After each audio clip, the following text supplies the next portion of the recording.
Natuklasan ng mga otoridad ang ilang bahay na ginagawa umanong drug den sa lungsod ng Mandaue sa Cebu.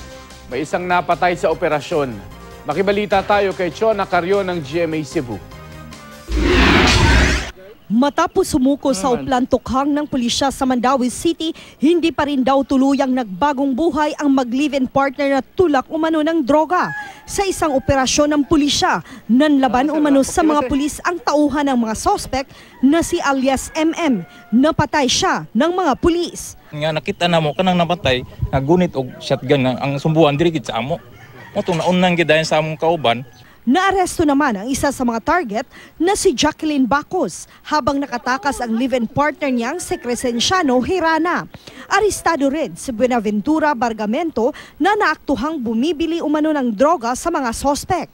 Natuklasan din ng pulisya na may mga bahay sa lugar na ginawa umanong drug den.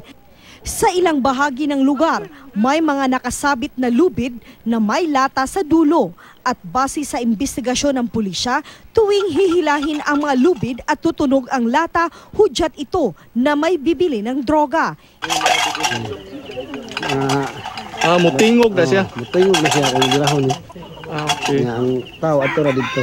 Inamin ni Bacos na nagtutulak siya ng droga.